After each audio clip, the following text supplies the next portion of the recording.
ঠিক রাস্তায় ছিলাম, মাঝখান থেকে একটু মিস্টেক হয়ে আমার জীবনটাই নষ্ট হয়ে গেল। ইলিয়াসের বউ এখনো পর্যন্ত আছে বাইরে। ইলিয়াসের যখন শুনেছে যে ওর যাবজ্জীবন জেল হয়ে গেছে, প্রথমে ফাঁসির কথা শুনে মেয়েটাকে কি সে তো মারা গেছে, তার যে শাশুড়ি ছিল, এই শাশুড়ি এবং শ্বশুর পরবর্তীতে ওর মা বাবার উপরে এই মেয়েটার জন্য বহু অত্যাচার চালিয়েছিল। ভেতরে যেহেতু যোগাযোগ বিচ্ছিন্ন ছিল, কষ্টের কথাগুলো যখন এসে এসে আমার কাছে বলতো, আমি নিজেই কেঁদে ফেলতাম যে এই লোকটা তো সেরকম মেজর অপরাধ না, আর তো মারার জন্য মারে নাই, শুধু সংশোধনের জন্য একটা থাপ্পড় দিয়েছিল, সাদা মরে গেছে।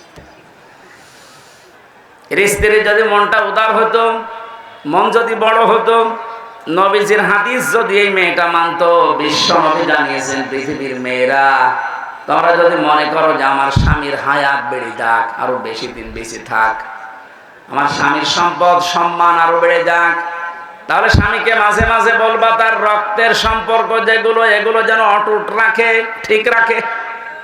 পৃথিবীর মানুষের সবচেয়ে বেশি রক্তের সম্পর্ক তার মায়ের সাথে, এক কথা বলে না? এই জন্য পুত্রবধূ যারা বসে আছেন, আমার যতটুকু বাস্তবতার জ্ঞান আছে আমি দেখেছি এই দেশে আমরা যারা জামাই আছি, এটা মনে হয় রেকর্ড হয়ে কালকে আমার ম্যাডাম শুনবে, শুনুক, আমরা জামাইরা যেভাবে আমাদের শাশুড়িকে শ্বশুরকে যেইভাবে দেখি, যেই নজরে দেখি, আর যেভাবে আচরণ করি, বউগুলো যদি তার হাত আমার মা বাবার সাথে, আমাদের মা বাবার সাথে ওইটা করতো, এই দেশে কোনো ছেলে আলাদা হওয়া লাগতো না। একটু বেশি বলে ফেললাম না? ঠিক মানে 100 ঠিক। আপনি অনেকে মনে করেন আমি নামাজ পড়ি, রোজা রাখি, আমি কালো বোরকা পরে বাজারে যাই, আমি জান্নাত পাবো না। মানে কিসের জান্নাত? আপনি তো মানুষের অধিকার নষ্ট করেছেন। আপনি একটু উদার হতে পারেন না? কি করবেন আপনি সম্পদ বেশি নিয়ে? এই মেয়েটাকে খারাপ করার পেছনে ওই মেয়েটার মা আর ওর বড় বোন ওখান থেকে শুধু বুদ্ধি দেয়, তাড়াতাড়ি আলাদা হয়ে যা, আরামে খেতে পারবি।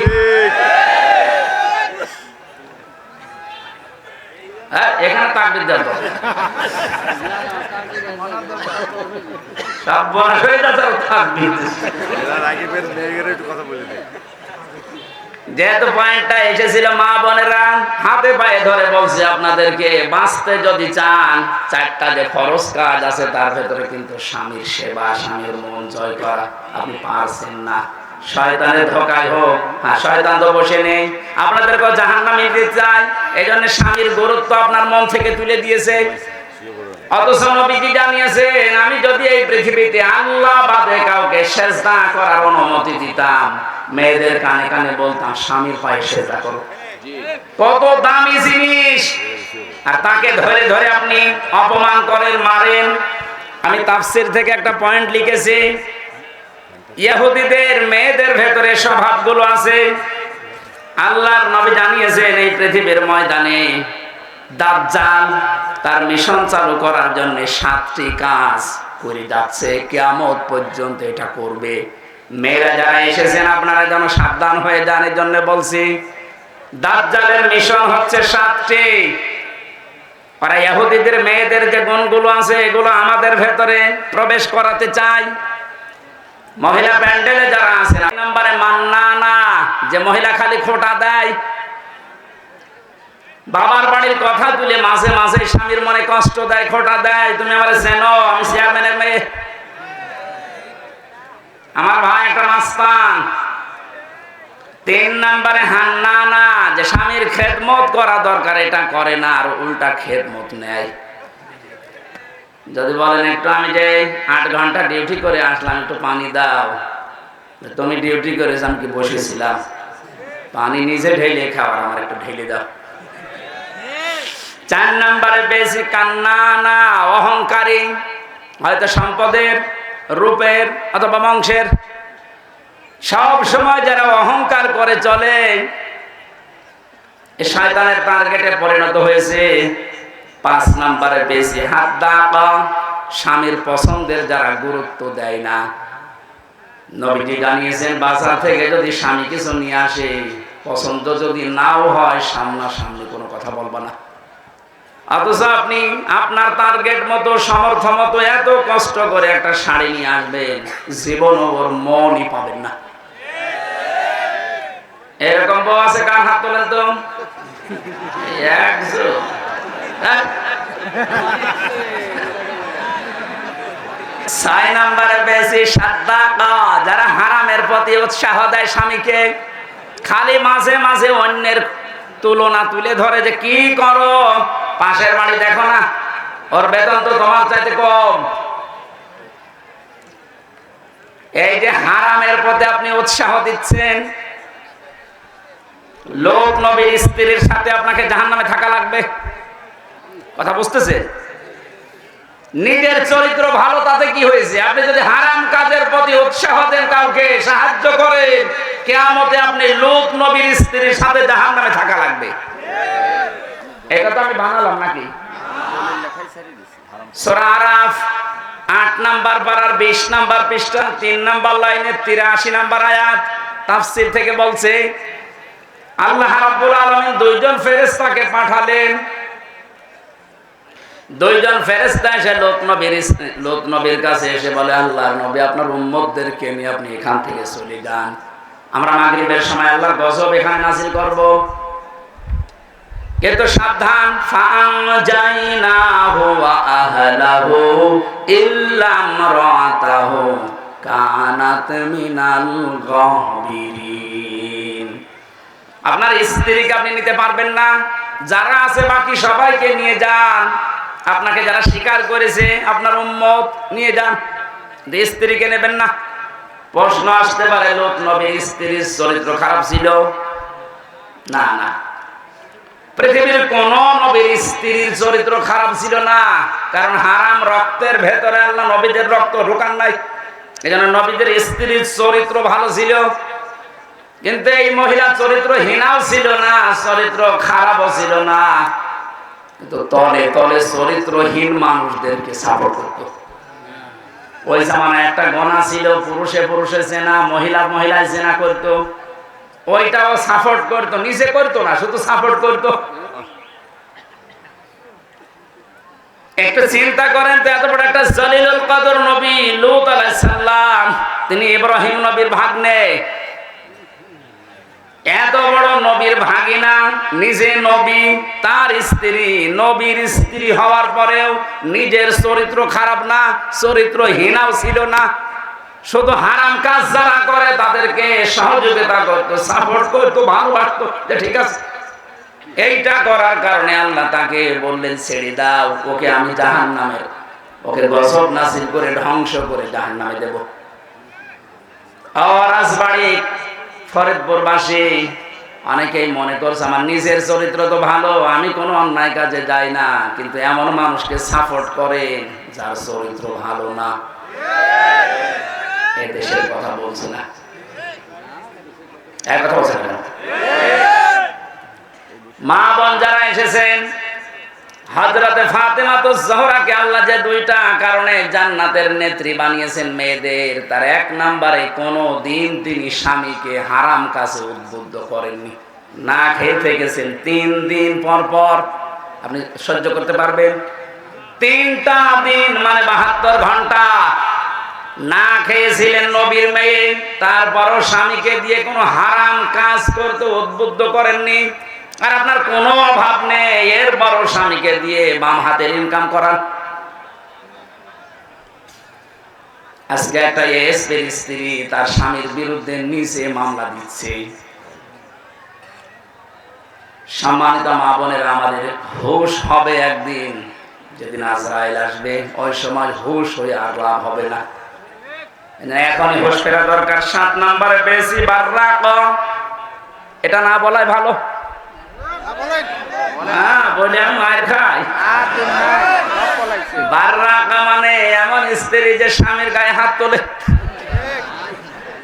এই কথা বলছে না কেন? এরকম মানুষ দেশে নেই?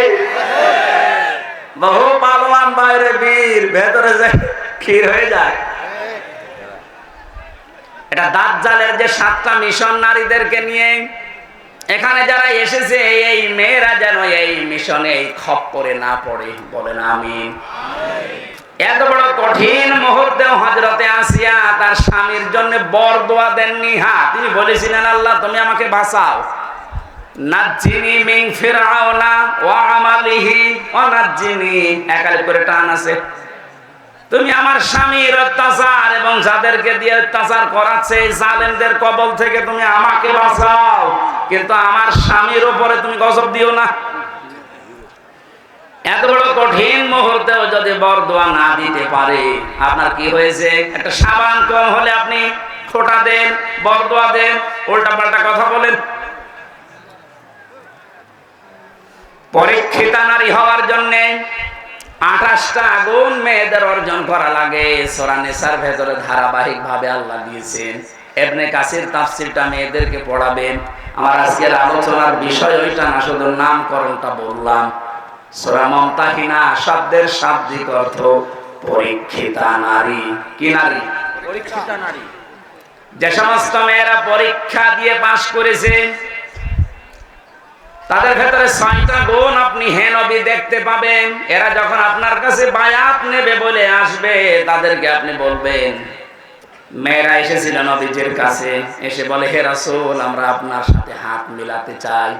ইবনে কাসির মুফাসসির বলেন, বিশ্ব নবী জানিয়েছেন ওই সময় আমি মেয়েদের বেগানা মেয়ের সাথে হাত মিলাই না। অথচ বাংলাদেশে আমরা বহু পীরের নামে কলঙ্ক দেখছি, ওরা মেয়েদেরকে পর্যন্ত মুরিদ বানায়। কথা বলছেন, পুরুষের জন্য মহিলাকে মুরিদ বানানো, তার খেদমত নেওয়া জায়েজ আছে? বলেন বলেন। এগুলো যারা করছেন না বুঝে করছেন, আপনি থামেন। বিশ্বনবী জানিয়েছেন, হ্যাঁ এই পৃথিবীতে 3টা জিনিস আমার কাছে সবচাইতে বেশি প্রিয় লাগে, ভালো লাগে। তার 1 নম্বরে আমার নিজের স্ত্রী। কার স্ত্রী? নিজের স্ত্রী। জাওজাতি, আমার নিজের স্ত্রী ভালো লাগে আমার কাছে, আমাদের কাছে স্ত্রী ভালো লাগে, তবে নিজেরটা ছাড়া অন্যেরটা। কথা বলছেন? এই জন্য হাজারো মানুষের দেখবেন লাইন চলছে এখনো। এই যে পরকীয়া প্রেম যারা করেন, এখনই থামেন, নয়তো 3টা ক্ষতি হয়ে যাবে দুনিয়ায় আর 3টা আখিরাতে। পরকীয়া প্রেমে যারা লিপ্ত আছেন, আপনার 1 নম্বরে চেহারার উজ্জ্বলতা নূর আল্লাহ নষ্ট করে দেবে। 2 নম্বর আপনার হায়াত আস্তে আস্তে কমে যাবে। 3 নম্বরে যখন মারা যাবেন ঈমান পাবেন না। একটা সংসার নষ্ট করার জন্য বেঈমান হয়ে মরবেন। এ লাইনে আছে নাকি এলাকায় কেউ? যদি থাকেন আপনি থেমে যাবেন আশা করছি। বিশ্বনবী বলেন, 2 নম্বরে আমার কাছে নামাজ ভালো লাগে, 3 নম্বরে আমার কাছে সুগন্ধি ভালো লাগে। এই 3টা আমাদের কাছেও যেন ভালো লাগে, সেই ব্যবস্থা আল্লাহ করে দেন, বলেন আমিন।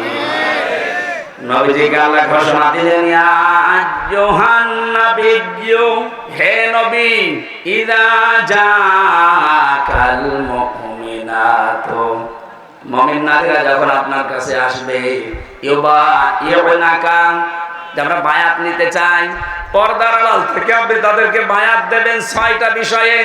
যদি এগুলো তারা মানতে পারে, আপনি নিজে তাদের জন্য আল্লাহর কাছে ক্ষমা চাবেন।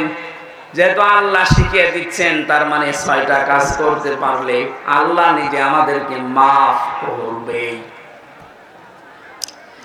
1 নম্বরে দিয়েছেন, আল্লাহ ইউশরিকুনা বিল্লাহি শাইআ। এখান থেকে একটা মাসলা বের হয়। এই বসেন তো, বসেন, লাগবেন, বসেন। এখান থেকে একটা মাসলা বের হয়। পৃথিবীতে যদি কেউ মুরিদ হতে চান, বায়াত নিতে চান কারো কাছে, এই 6টা বিষয়ে বায়াত নেওয়া লাগবে। বাংলাদেশে এখন 48,000-এর উপরে পীর আছে। কত? 48,000-এর বেশি। ভারতের এই কলকাতার, আসামে আরো বেশি। আমি তো 17, 18, 19, 20 এই সমস্ত সালগুলোতে ভারতের এই কয়েকটা রাজ্যে দেখেছি ও ঘরে ঘরে পীর। বিশেষ করে মুর্শিদাবাদ আর নদিয়া, হুগলি, এই সমস্ত জায়গায় জায়গায় পীর। ওরা পীরটা ওরা ব্যবসা হিসাবে নিয়েছে। বাংলাদেশের জরিপে যেটা সরকারি 48,000। আপনারা যদি মরিদ করতে চান, বায়াত দিতে চান, প্রথমে আপনাকে বলা লাগবে যে আমার দরবারে কোনো শিরিক চলবে না। আল্লাহ বাদে অন্য কাউকে সেজদা দেওয়া কি? আল্লাহ বাদে অন্য কাউকে ডাকা কি? তাহলে যেই দরবারে সেজদা দেওয়া হয় সে মানুষকে হোক, কবরে হোক, মাজারে হোক, এবং আল্লাহ বাদে অন্য কাউকে ডাকা হয়, এটা কি? আরো জোরে। এগুলো যে দরবারে হচ্ছে এখানে মুসলমান যেতে পারে? যাচ্ছে না? আশা করছি আপনি থামবেন। আপনি বায়াত যদি নিতে চান এমন দরবারে যাবেন যেখানে গিয়ে প্রথমে বলে শিরিক করা যাবে না। শিরিক কি? না। কোরআন শরীফের ভেতরে আমি 4 প্রকার শিরিক পেয়েছি প্রধানত। শিরিক বিল জাত, শিরিক বিল সিফাত, শিরিক বিল ইখতিয়ারা, শিরিক বিল হুকুক। এই প্রত্যেকটা আবার 4 প্রকার করে আছে। 4 4 16 প্রকার। এটা আবার প্রতিটা 4 প্রকার করে আপনি 48 প্রকার পাবেন। এরপরে 72 প্রকার, এরপরে 120 প্রকার দেওয়া আছে। তাফসীরে হাক্কানি খোলেন, শিরিক 120 প্রকার পয়েন্ট আকারে দিয়েছে। এতগুলো শিরিক যদি এখন পয়েন্ট আকারে একটা একটা করে বলতে যায়, সব লিখেছি, সময় যাবে আর গরমে আমারও সহ্য হচ্ছে না। এই জন্য খুব তাড়াতাড়ি করছি। এগুলো একটু পড়ে নেবেন যে শিরিক আল্লাহ যেটা পারে ওটা অন্য কেউ পারে, এটা বিশ্বাস করার নাম শিরিক। এই কথা বলেন। আইন তৈরি করতে পারে শুধুমাত্র আল্লাহ, এটা অন্য কেউ পারে বিশ্বাস করে যদি কেউ কাজ করে সেও মুশরিক। এখানে 53 বছর তো চললো, আমরা দেখলাম। বাবা চালিয়েছিল, স্বামী চালিয়েছিল, চাচাও চালিয়েছে 9 বছর, বউ চালিয়েছে অনেকদিন, ভাবিও চালিয়েছে, সবাই চালিয়েছে মানুষের তৈরি করা নিয়ম নীতি আইন কানুন দিয়ে। এটার সাথে দ্বিমত আছে? বলেন বলেন। 53 বছরে কাঙ্ক্ষিত মানের শান্তি আপনি দেখলেন কেমন? এখন তো শুধুমাত্র দেখতে বাকি আছে এই কোরআন দিয়ে দেশ চললে কেমন দেখা যায়।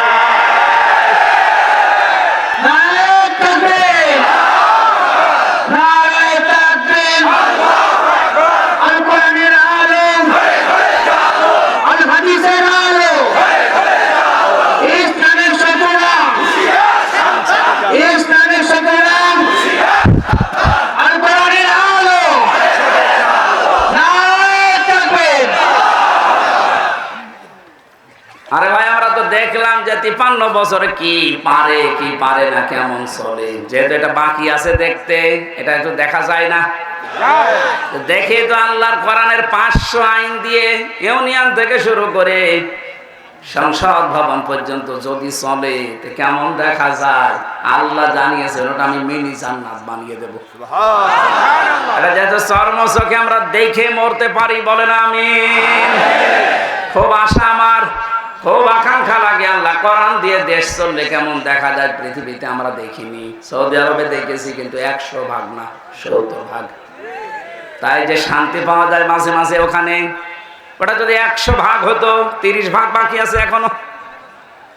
আমাদের দেশটা যদি 100 ভাগ আল্লাহর আইন দিয়ে আমরা চালাতে পারি, আপনি দেখবেন পৃথিবী কেমন শান্তি, স্বস্তি, নিরাপত্তা ফিরে আসে।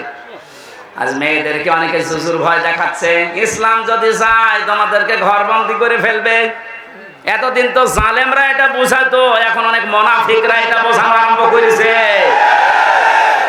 সম্মানিতা মা বোনেরা, আমরা গ্যারান্টি দিতে পারি কোরআন যদি সত্যিই যায় পৃথিবীতে নারীর যে মুক্তি বিশ্বনবী দেখিয়েছেন ওটা আপনি দেখতে পাবেন। এখন দেখতে পাননি মনে করছেন মনে হয় ইসলাম ওই রকমই, আগে প্রতিষ্ঠিত হতে দেন। সুতরাং এই জুজুর ভয় যারা দেখাচ্ছেন আপনারা জালেম একদিকে, আর একদিকে আপনারা মুনাফিক।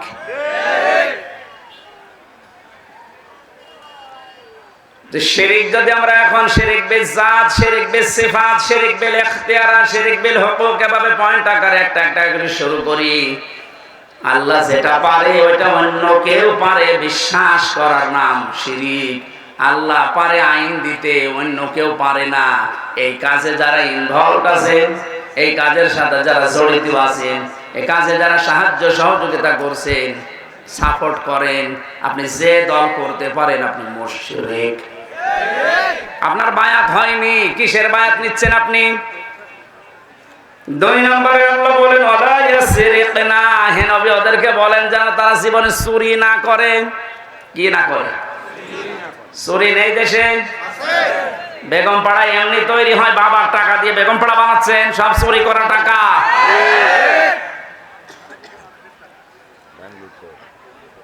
এই যে প্রশাসনের উপরে যাদের রাগ আজ, আমি তো বাস্তবে দেখেছি ওদের সাথে মিশে, মাত্র কয়েকজন উপরে এই শয়তানরা এত কামিয়েছে, এত চুরি করেছে, এখন আর এই মানুষগুলো রাস্তায় বের হতে পারছে না ওদের কারণে। আজকেও কয়েকটা লাইভ দেখেছি, এসআই এবং এএসআই কনস্টেবল সাধারণ যারা ডাক দিয়ে বলছে আমাদের নিজেদের অপরাধের জন্য যদি শাস্তি দিতে চান আমাদের দেন। আমরা তো হুকুমের দাস ছিলাম, উপর থেকে যে মানুষগুলো আমাদের জীবনটা এভাবে নষ্ট করে দিল, আজ আমরা স্বাভাবিক জীবনে যেতে পারি না। অবশ্যই তাদেরকে আইনের আওতায় এনে শাস্তি দেন এবং ওদের সম্পদগুলো সব বাঁচাতে করেন। আমরা এটা চাই। বিশেষ করে এই যে মনিরুল, আমি নাম ধরে বলছি কারণ আমি ছিলাম কাউন্টার টেররিজমের এই মনিরুল, আসাদুজ্জামান, ডিসি মান্নান, হারুন তো শেষ হয়ে গেল, যেই কয়টা আছে এদের সম্পদগুলো আজ নেন, কারণ এগুলো একটা এদের বাবার সম্পদ না, সবগুলো জনগণের সম্পদ। আপনি বেতন কয় টাকা পান আমি জানি না, আমার দোলা ভাই তো আছে, ওর সংসারে চলে না, আমার বাবার কাছ থেকে আরো টাকা নেই। যশোর থানায় আছে, সেও তো এসআই, কই তার তো বেতন চা, তার 2টা ছেলে মেয়ে নিয়ে সংসার চলতে চায় না, আমার বাবার কাছ থেকে টাকা নিয়ে চলা লাগে। তোমার বেতন নাই, তার চাইতে ডবল হইল না, হচ্ছে না। যে মানুষগুলো আছে সাধারণ মানুষকে উল্টা পাল্টা ধারণা না করে, উপরে যাদের নির্দেশে এগুলো হয়েছে বা হচ্ছে, বিশেষ করে এই চুরিদারি, এই অবৈধভাবে ইনকাম করা, এদের এই টাকাগুলো সব এখন রাষ্ট্রের কোষাগারে জমা নেই। যদি না দেয় ওদের বউ ছেলে মেয়ে যেগুলো হারাম খেয়ে খেয়ে মানুষ হয়েছে, ওগুলো রাষ্ট্রের কাজে লাগান, ওদেরকে বিক্রি করে টাকা নেই।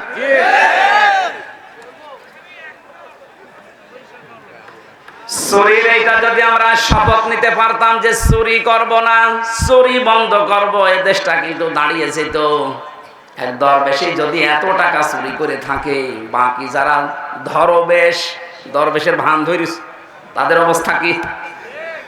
ওরা আসেনি না, জেনা করা যাবে না। এ জেনা শুধু হাতের জেনা, মুখের জেনা, চোখের জেনা, অন্তরের জেনা, লজ্জা স্থানের জেনা। এই জেনাগুলো আজ বন্ধ করার জন্য যে যেখানে আসি ওই জায়গা থেকে দায়িত্ব নেওয়া লাগবে, বিশেষ করে মেয়েদের আগে, কারণ জেনা এসব দোষ শুরুই আল্লাহ করেছেন মেয়েদের দিয়ে। আসানিয়াতু ওয়াসানি ফাজলিদু কুল্লা ওয়াহিদিন মিনহুমা মিয়াতা জালদা। আল্লাহ পাক বলেন জেনাকারিনী এবং জেনাকারী, আগে কার নাম? মেয়েদের নাম। এজন্য মা বোনেরা আপনারা নিজেদেরকে কন্ট্রোল করেন। এই মোবাইলটা, এই ফেসবুক এবং কম্পিউটার, এই সমস্ত জিনিস দিয়ে আজ মানুষ জেনার লাইনে এগিয়ে যাচ্ছে। আগে হ্যালো হ্যালো, এরপরে শেষ পর্যন্ত লজ্জা স্থান দিয়ে শেষ হয়। রহিম তোমার SRE মিডিয়া, ইসলামের পথে।